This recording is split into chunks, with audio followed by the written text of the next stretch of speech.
एकदम एक नंबर छान काजूच्या झाडाच्या बोंडूचा ताजा ताजा सुंदर ज्यूस तुम्ही पण करून पहा, एक नंबर आहे। नमस्ते। आज आपण काजूच्या झाडावरचे ताजे ताजे बोंडू काढून त्याचं सरबत बनवणार आहोत। तर हा बघा, एक हाताला मिळाला तो काढूया। हा दुसरा बोंडू आपण काढणार आहोत। हे बघा, एवढे बोंडू काढून आणलेत।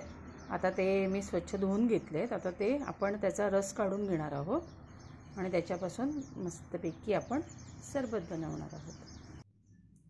हे बघा, आता आपण हा बोंडू आहे ना, तुम्ही तो कपड्यामध्ये रुमालामध्ये ठेवून असं चेचून पण असं त्याचा रस काढू शकता। पण मी काय करते ते तुम्हाला दाखवते। तर आता हा बोंडू आहे, त्याचे मधून मी असे 2 भाग केले। आता हा देठाकडचा भाग आपण काढून टाकूया त्याचा। हे बघा, असं इथला पण भाग काढून टाकू आपण। आणि आता त्याचे आपण मधून असे 2 भाग करून घेऊया। हे बघा, असे मी असे सगळ्या बोंडूंचे 2 भाग करून घेते। हे बघा, मी हे असे सगळे त्याचे पीस करून घेतले आहे। आता तुम्हाला दाखवते काय करायचं ते। हे बघा, आपण हे लिंबूचा रस काढतो ना, ते हे असं भांडं घ्यायचं, त्याच्यामध्ये हे पीस ठेवायचे असे आणि हे बघा, दाबून असं आपण त्याचा सगळा ज्यूस काढून घ्यायचा याप्रमाणे। परत दाखवते, ते तसेच ठेवलेत आणि त्याच्यावरती परत हे अजून ठेवते आणि पुन्हा असं आपण हे दपटवून हे बघा असा सगळा ज्यूस काढून घ्यायचा। तर मी असा सगळा ज्यूस काढून घेते आणि मग तुम्हाला दाखवते।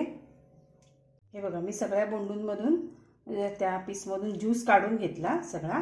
आपला हा एवढा ज्यूस निघाला। तर तो आता आपण मोजून घेऊया, तुम्हाला दाखवते। आता हा आपला अर्धा ग्लास ज्यूस झाला। मग आपण त्याच साईजचा हा 1 ग्लास पाणी त्याच्यामध्ये घालणार आहोत। ते बघा, हा अर्धा ग्लास ज्यूस आणि हा 1 ग्लास पाणी त्याच्यामध्ये घातला। आता आपण त्याच्यामध्ये मी हे एका लिंबाचा रस काढला होता, तर तो रस पण आपण त्याच्यामध्ये घालून घेऊ। त्याच्यानंतर साखर घालूया। 1 2 3 4 मी 4 चमचे साखर घालते याच्यामध्ये। आपण म्हणजे तुम्हाला किती गोड हवा आहे त्या ह्याच्याप्रमाणे आपण त्याच्यात साखर घालायची। आणि हे थोडंसं मीठ टाकते मी त्याच्यामध्ये। आणि काळं मीठ असेल ना, म्हणजे सेंधा नमक, तर अजून छानच होईल। पण आता माझ्याकडे सेंधा नमक नाही आहे, म्हणून मी साधंच मीठ टाकलं आहे। आणि आता मी सगळी साखर ती विरघळवून घेते आतमध्ये। मी 4 चमचे साखर घातली होती, पण आता अजून 1 चमचा मला साखर हवी आहे, म्हणून मी 1 चमचा साखर घालते। आणि हे मी आलं किसून घेतलं होतं, तर ते पण टाकते। ते तुम्ही चेचून टाकलं तरी चालेल, मी किसून घेतलं। आणि आता छान असं ढवळून घेऊया। हे बघा, आपलं हे सरबत आता तयार झालेलं आहे। आता मी ते ग्लासात ओतून घेते। हे बघा, ग्लासामध्ये आधी मी हे असे बर्फाचे खडे घालते। बर्फ घालूया आपण।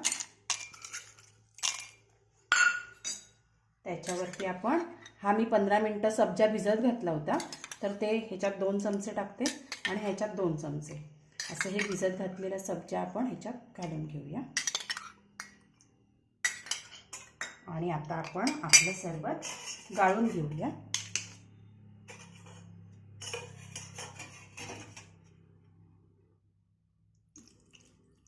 हे बघा, मी सरबत हे गाळून घेते याच्यामध्ये।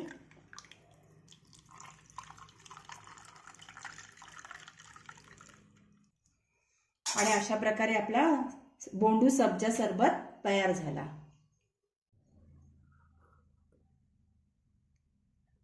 खूप सुंदर असा सरबत तयार झालेला आहे। तर तुम्ही नक्की करून बघा। फक्त ह्यात थोडं काळं मीठ असतं ना, तर आणि वेगळी चव लागली असती।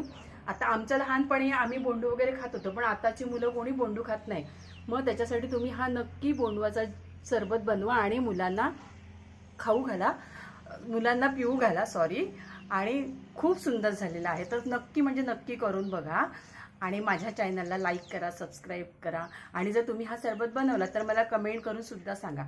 माझं चॅनल बघतात बरेच जण, पण मला कोणी सबस्क्राईब करत नाही। तर प्लीज प्लीज प्लीज मला सबस्क्राईब करा। थँक्यू।